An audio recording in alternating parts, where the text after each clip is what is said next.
Hello everyone, this is Shel C from Paper Rock TO Studio, and today I'm sharing with you the second in the series of Gel with Shel, Paint with Peg. This is our collaboration, my collaboration with Peg Robinson, our collaboration, and it has to do with Gelli Printing. We each made a video last Sunday, and I will link that in the iCard up above, where we made 10 jelly prints for each other, and then we sent them to each other. This Sunday, today, we are showing our first video of what we've done with the prints that we got from the other person. And then we're having so much fun with it that next Sunday we're also going to show another video of something else that we did with prints, because I only used 4 and maybe a little piece of a fifth one on my project, so I still have lots left. So that is our plan. So check again next Sunday back on the channels so that you can see another video. So what I did with these ones, I picked ones that were kind of browns and golds and autumn colors. She also sent me a little baggie of things that she had used to print, and there was some die cuts of leaves which I picked out and thought I would use on this project. And then I picked 4 different prints. One of them is on cardstock, one of them is on deli paper, one of them is on black text weight paper, that's this one, and then the other one is a piece that had been embossed in an embossing folder that she used for texture on her jelly plate. And you should go check out her video of her making these prints so that you know exactly what she did. I'll link that one too. There you go. Do you see it? It's right there. Magic. So what I'm doing is I divided a 12 by 12 canvas into the what some classical trained artists would say is the perfect focal point, and that is a third and a third. So it's 12 inches, so I measured down 4 inches, drew a line, measured across on the side 4 inches, drew a line. So now that spot right there where the 2 lines intersect is supposed to be the perfect place to put a focal point. And so I am filling each quadrant with one of the prints. And these are shimmery prints. She used shimmery paints. I'm not sure which kind, so you'll have to go check it out. But they've got, the pop of black, plus then they've got some really nice shimmer to them. So I'm not going to force you to watch me glue them all down. I mean, I think you know how to glue things. I'm using the soft, not light, soft gel from Golden to do that. And I glued them all down in the same way. Then I have some cardboard, and this is from a box, a priority mail box, obviously, as you can see. And I'm cutting out some different shapes from it, and then I'm covering them in the prints. So I'm just using tacky glue to do that, and I'm just folding over the edges, trimming the corners. You know what I'm doing here. But I want all the edges to be completely covered, so I'm folding the paper all the way around. And since I have different weights of paper, I have different levels of difficulty doing all this gluing. The cardstock weight, which is this one, is harder to glue than the other lighter ones, which seems evident, but I'll tell you that anyway. And so this is the biggest one. This is going to go right on the intersection of my quadrants, but I'm not going to make it perfectly centered. This is an abstract piece, or I'm trying to make an abstract piece. I still want there to be a focal point, but it's not going to be exactly perfect centered on anything. Everything will be a little bit wonky. So I'm just making different little pieces. And this is tedious, but it gives dimension. This whole project, what I'm trying to do, besides making an abstract, I'm also trying to do texture, dimension. I want it to be something that you could feel. If obviously we get a lot of visual texture from these jelly prints. They're awesome for that. They've got layers of color and layers of pattern, and they're great for making visual texture. But I'm also trying to do actual texture as well. So I'm trying different methods to do that, and also maintain the shimmer and shine of the products that she used on the jelly prints, which are really pretty. They're, you know, the videos, it doesn't really, it doesn't show how much shimmer. And at the very beginning, you saw a picture where there was 3 different shots of this canvas in 3 different lights, and that gives you an idea of what it looks like, you know, where you are and what light is shining on it. And that's trying to help you understand what it might look like in person. It's so beautiful. The shimmer and shine and glittery stuff on this is so beautiful, and I wished everyone could see it in person because it really turned out nicely. So these are a couple of the little pieces that I tore off of the black paper, the edge that wasn't printed. And I used a decal edge ruler for that. I don't know if I mentioned, I don't think I said anything about that, but it's a cool, fun tool to help you get a torn edge without like completely tearing the, you know, just like completely ruining the paper, because paper has a grain and you can tear it one way and it'll tear in a straight line, but if you try to tear it the other way, it just wants to get all jagged. So that tool helps make a nice teared decal-y looking edge without tearing the paper all to crap. So that's from Stampin' Up, but I know that other companies make it. And I was cleaning out a drawer and found it, and I'm like, oh, I should be using this. Why am I not using this? That is the danger of hoarding, people. You don't even know what you have. I don't. I have no idea what I have. In reality, I don't, because there's just so much of it and it's all in places and I have it all organized supposedly. But that doesn't mean I can find it or remember that it's even there. So yeah, that was a nice find, and I'm going to keep it on my desk now with the other rulers so that I remember that it exists and I use it. So now I wanted to add more physical texture, so I'm using light molding paste from Golden and a couple of my favorite stencils. This is the Harlequin one. I really like that one. And then the other one I used is it's a text one. They're both from the Crafters Workshop, and they're probably 2 of my very favorites and the ones that I think are most useful for mixed media. So I'll link those below. You know, I'll link to all the products I use below in the description box where it says see more down there, so that you can find the things if you want to. So I just kind of I didn't put anything, and I'm using the quadrants in the fact that I put the Harlequin looking stencil in 2 of them diagonal from each other, and then I just put a little bit down in this other corner, and then I used the text one kind of acrossways, and then really only in, you know, kind of in the other 2 quadrants. You know what I'm saying? I mean, I'm aware that there are 4 different panels, but I'm not highlighting that fact. It seems obvious because of the color differences too, but I don't know. I'm trying to explain something that I can't really articulate. Sorry. There's a method to the way I'm doing this. There's a method to the way I'm thinking about it, but that doesn't necessarily mean that I can explain it, I guess is what I'm saying. So now I got out some creative paper clay. This is a paper pulp with some type of a binder, and it's an air dry clay. And I'm rolling it around in my fingers and making like some little squares and rectangles and then some little circles. I'm going mostly with angular shapes on this, but I do want to bring in a little bit of curviness because there are circles on the upper panel, and then there are some leaf shapes that are kind of curly and some spirals. So I'm not going completely angular. I do add in some more spherical or circle type shapes in places.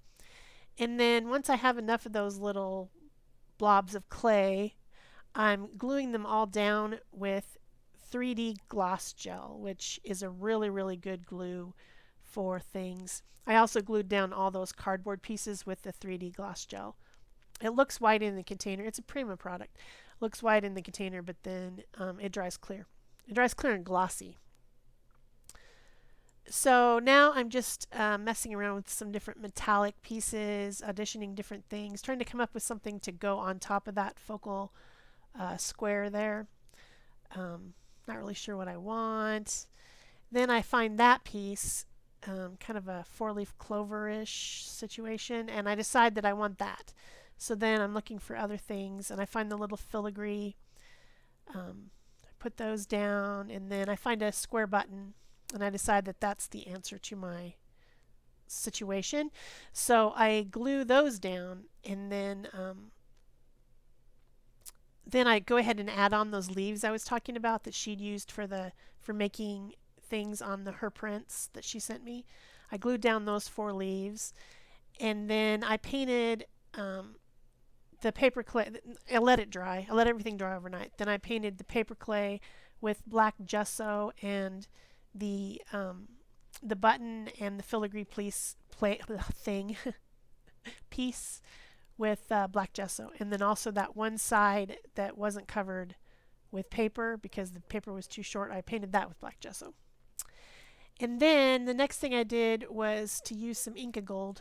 See, I'm behind already. This is going too fast for me. I can't keep up. Inca Gold is beeswax kind of whipped with mica in it, and it comes in different colors. And I used that to highlight all those little blobs of clay.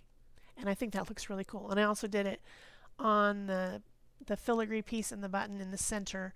I'm not happy with the 2 holes in the button, so I will be covering that up eventually because that's bothering me to have those 2 holes. It looks like a button no matter what you do to it. It's got 2 holes in the middle of it. It looks like a button.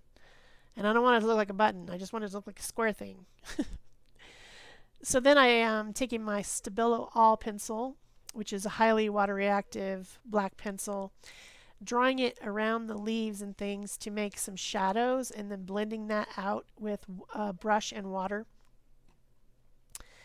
And I want the leaves to show up like they're blending too much into the background because they're too much of the same color.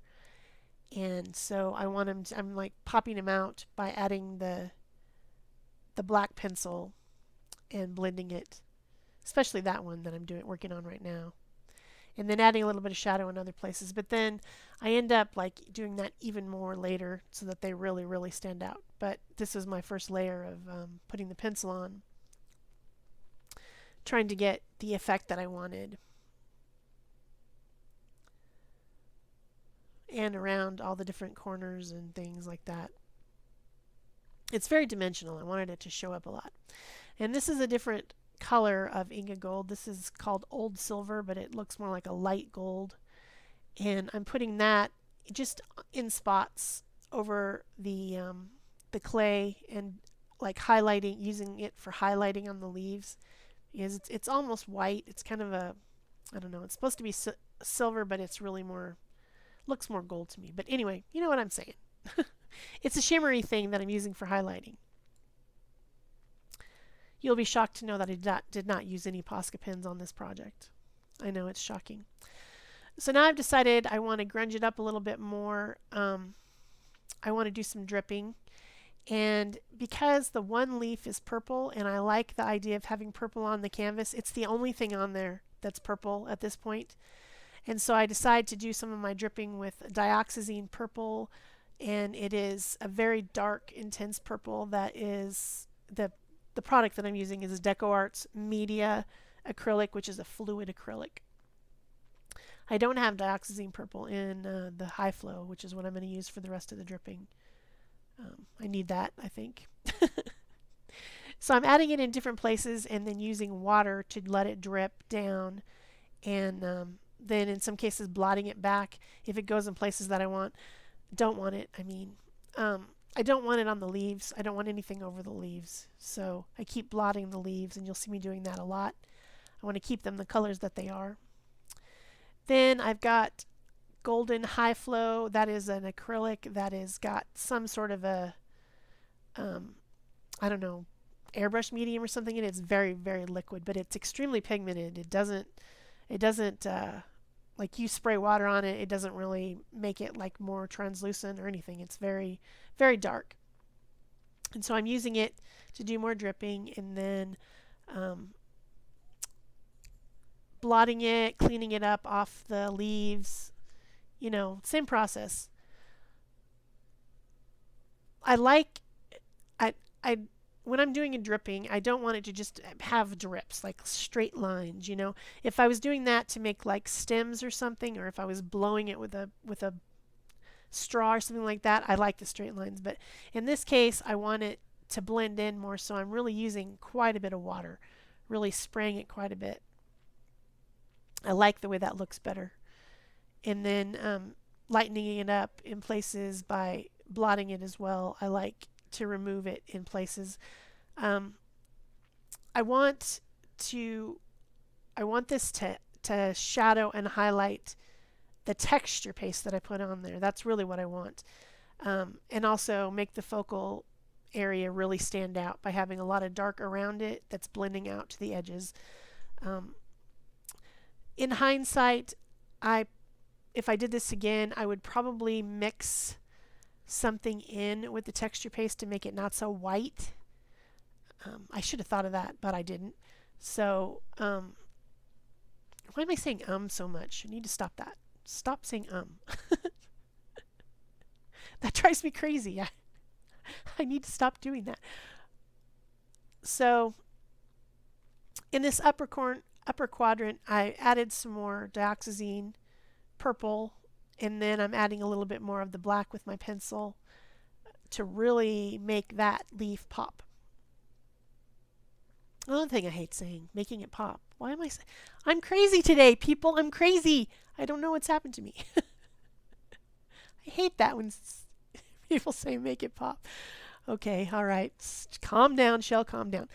Okay, so now I've got some more of that 3D gloss gel, and this is where I'm covering up the 2 holes in the button because it looks like a button. This is glass glitter from Prima in a bronze or copper color. You know that's my favorite metallic. I've told you this before. Copper is awesome. So I glued that on there, and then this is the iridescent copper golden high flow. I put a little bit on there, but then I end up blotting it off pretty much. Decided it doesn't need it. But I am going to use it for some more drippage. So pretty copper. Just so pretty. I really like it. If I start saying, yeah, I'm obsessed with it, then you'll know I've been watching too much Flip or Flop. Because Christine always says that. Oh, I'm obsessed with it. I'm obsessed with this flooring. I'm obsessed. They're going to be obsessed with it. Yeah, I'm obsessed with copper. I will admit it. Copper's just really my metallic. It's my metallic. Oh boy. And then I'm still trying to highlight my texture. So I'm like letting it flow over and then blotting it back in the parts that I don't want it to be so intense. So it really is helping the Harlequin diamonds stand out more while not being so white. Didn't want them to be so dang white. So I'm not really explaining very well how I did this. It's just intuitive. It's intuitive, and when you're doing it and when you guys try to do something like this, you will have the intuition. It will just magically appear, and you'll say to yourself in your head, oh look, over here it needs more of this or it needs more of that. It's just something that just happens naturally as you're working. It just happens. Then that's a little bit of the iridescent gold. I threw in some of that too in places. Also the golden high flow. It's very, very sparkly, shimmery. I'm liking it. I'm liking it. Sometimes I turn it upside down and make it drip the other direction, like away from the center. I don't know if I'm making any sense. Really, probably not. And I didn't leave the rectangles untouched either. I put a little bit of stuff on some of them too. Right there I was putting the gold on. I wanted it to, like, there's a leaf right there, and I wanted it to sink down into the leaf and try to make that leaf show a little bit more. I'm not sure that it worked. And then I really dried it for a really long time. I'm not going to make you guys watch me dry forever and ever and ever. And then I went back again to the Inca Gold paste stuff, and I'm adding some more of that now that everything's dry. Just trying to highlight some different spots. And first I start with the old silver, antique silver, whatever it's called, and then I'll move on to the bronze one. I end up putting the bronze all the way around the edge too, like a border. I decided I liked that look. So if you guys are enjoying this, please give it a thumbs up. Subscribe if you haven't already. Leave me a comment so I know that you were here, and share if you want to. That would be awesome. Also, don't forget to go over to Peg's video and find out what she made with the prints that I sent her. And also, of course, if you didn't already watch the videos of making the prints, you can go back and watch those two videos as well. And I'll link everything. I'll try to make iCards for everything, and then I'll also link everything below so that you don't miss any of this collaboration. And then also, we made a playlist, so I'll link the playlist. And then, of course, come back next Sunday at 7 a.m. Pacific time to see the next video in the series. And I hope you enjoyed this. There's going to be some really nice close-ups at the end so you can really get a good look at things. So I hope you're still here and that you'll see the pictures at the end. And that's it for me. Thanks for watching. Bye-bye.